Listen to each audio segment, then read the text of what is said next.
Crappening. Still jamming out here. I'm on fire. It's like something I want to bring into remembrance here.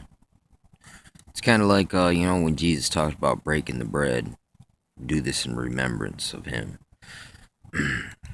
Sometimes we got to put things into remembrance so we can properly understand, as best of our ability. But if I'm not wrong, I may be wrong on a point, but I know this is true. In the book of Acts, it's like, I think it's Saul has his conversion moment, where he's blinded.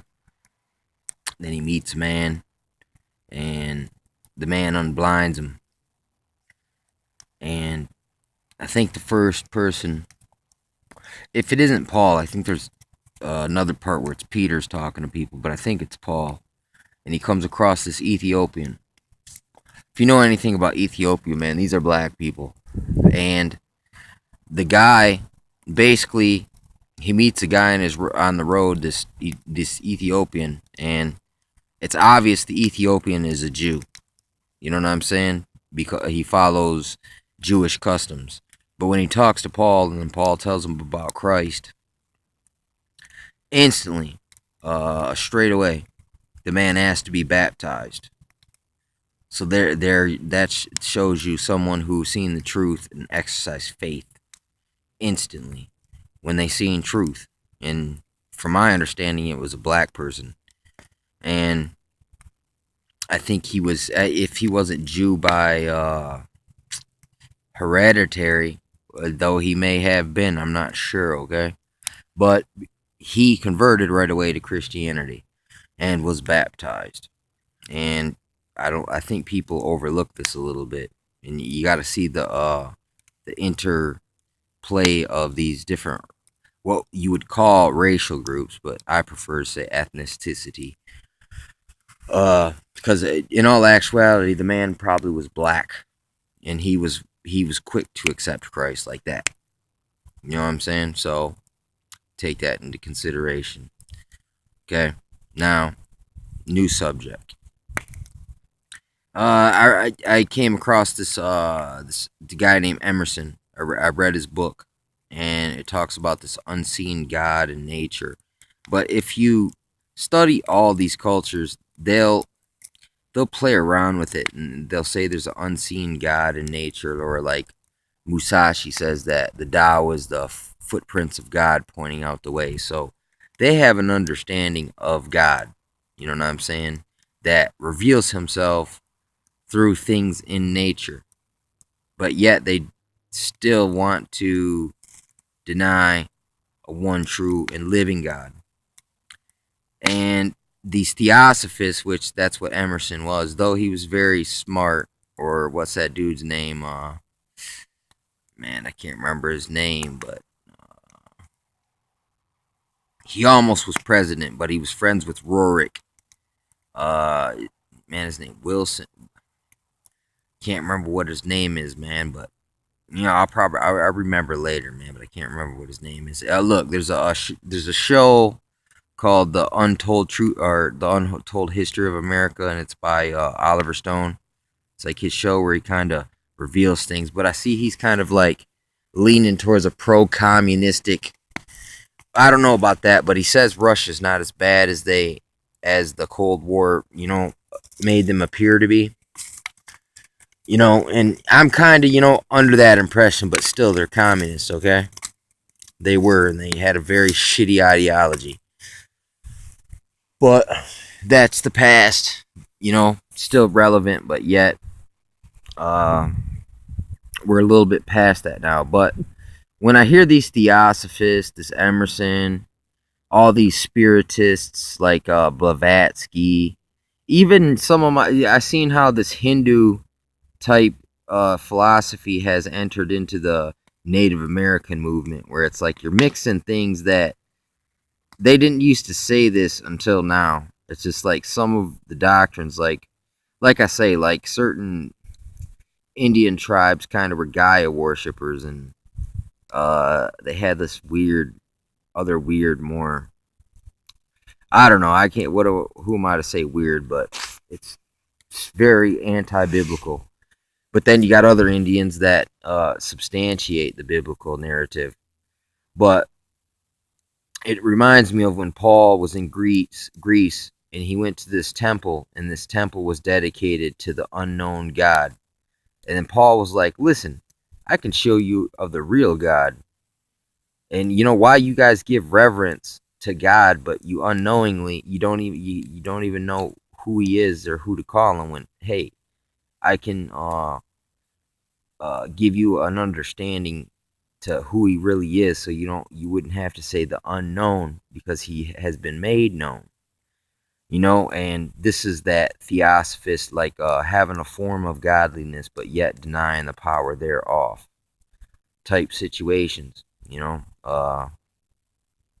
once again, there's a flip, a yin and a yang type situation where I gave you these two things that are obscured, hidden, but they're in plain sight. All you got to do is just connect the dots, man, and you can see these are. I'm talking to ancient things, but then you can speed them up, and they're still going on right now to this very day. It's that same thing. People want to erect their temples to the unknown God. Yet when you got people all out here trying to preach to you and minister to you about the real God. You know, it's like you guys have a form of understanding about the workings of God, but yet you're unwilling to commit to God, uh, to even acknowledging it. And therein lies the flaw. You know, and even not really understanding the deep gravity of the Ethiopian in his immediate conversion. And from my understanding, he was a Jew. And this is, if he's from Ethiopia, well, he must have been black. Because if you go to Ethiopia now, they're all black guys that wear biblical looking gear right now. You know, not to say that, you know, Ethiopia had a lot, they had other doctrines there as well, but at the same time, they still were, they had a connection to the people of Israel. Not the state of Israel, but the people of Israel, because they were moving around the earth, and a lot of people who never even knew that they were Israel, and then other people thought they were Israel, but they really erred so far that they were they just represented Israel, but yet they forgot the God of Israel. You know what I'm saying? While these other people who were kind of strangers heard of it and accepted it automatically. You know, same thing with these people out here that have this new agery, this earther, universaler type understanding, which is like, man, you are delving so close, but you just can't admit where the real power lies. You want to attribute it to Zeus, Apollo, to nature, to the sky, to the earth, to the water, to the fire, to the stars, to the constellations, all these creations, but yet you deny the creator. You know what I'm saying? And then even when someone who immediately hears of it and is like, that must be true, you overlook it. You know what I'm saying? I'm just saying, once again, I'm not trying to hurt no one's feelings or look down on them. I'm just asking to reponder things that you thought you knew and make sure, give it a second look, even third look, and then go ask a friend to look at it with you.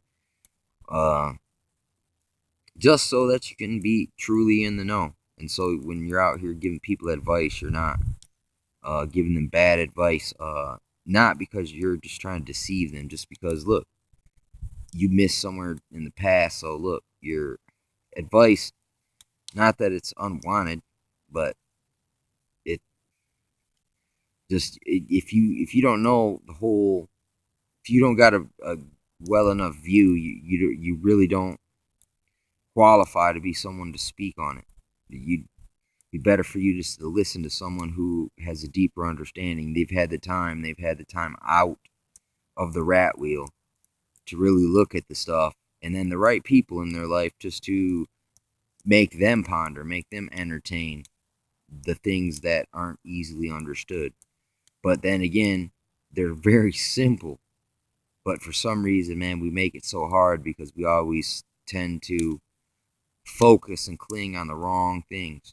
You know what I'm saying? And then, but yet we overlook the obvious. You know, and these are just a couple of those occasions, man, that it's like I had these thoughts like weeks ago, and then they just come back to me. You know, when I got the time.